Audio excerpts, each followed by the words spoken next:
and a small town terrorized by a river monster. He was scared. He thought, what is this? I've never seen this before. These are the mysteries at the museum.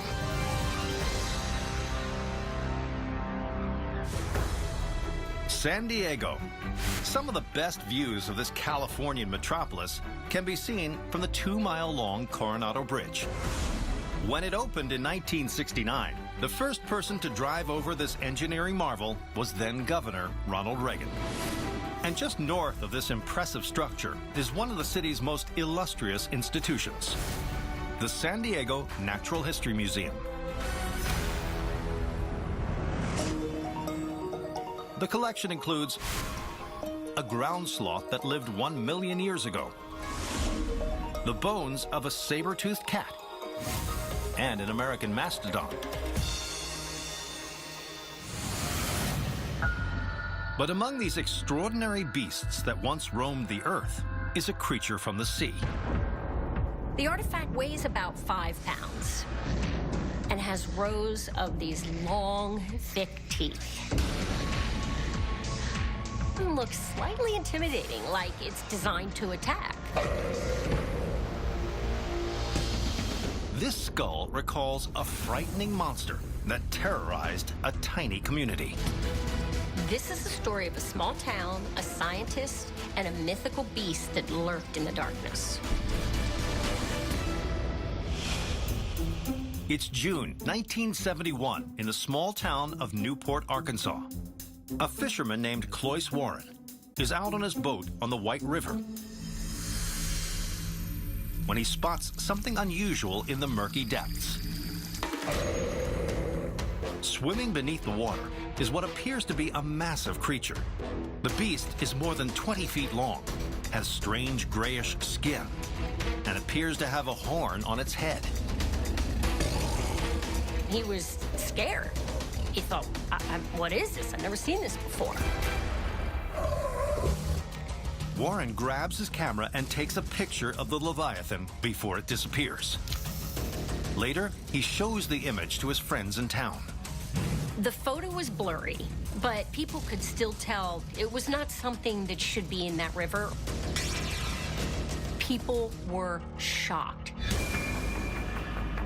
Warren concludes that he's had a brush with a legendary beast that's been seen in the region many times before, the White River Monster. The strange creature is said to have a large horn on its head and is known to make a terrifying sound. People had heard this creature. It had this low, billowing roar. It gave them chills.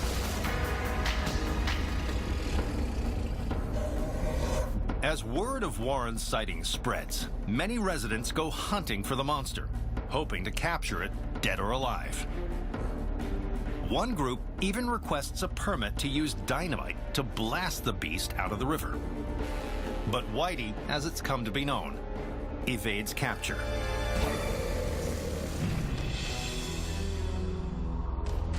Over the next 2 years, the search takes on such a frenzy that even the state government gets involved. In 1973, Arkansas legislators passed the White River Monster Refuge Act. The law makes it illegal to kill, harass, or harm the massive animal in its designated sanctuary area. But the government involvement only fans the flames of speculation and fear. Even people who were skeptical now had reason to believe there was some validity to this because the local government had passed a law.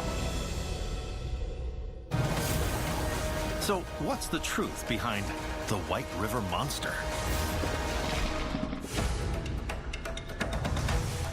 It's 1973 in Arkansas. A strange beast has been spotted in the White River. The massive creature is gray in color, sports a menacing horn, and has a terrifying roar. So what is this mysterious monster? As the latest reports of the White River Monster swirl around the country, they eventually reach a biologist at the University of Chicago. His name is Roy P. Mackle. He was an accomplished biologist, but he was also a leading mind of cryptozoology, which is the study of unsubstantiated animals.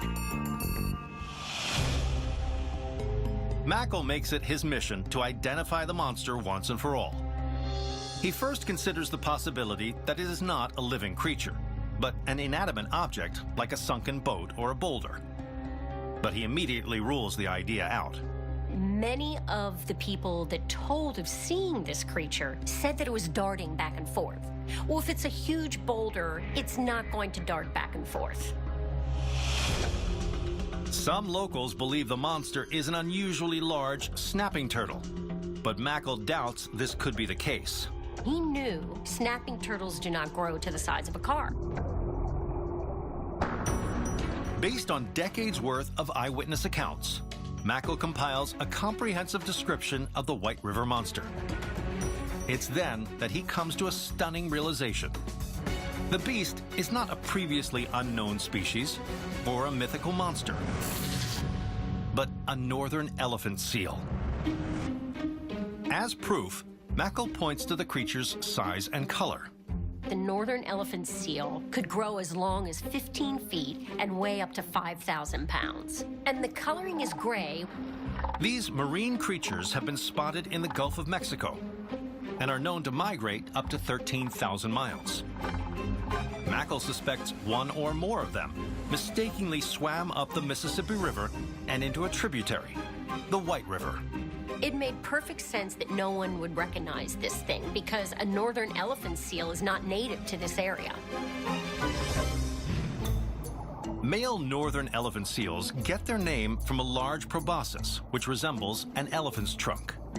This physical characteristic might account for the horn that some say they saw on the beast's head.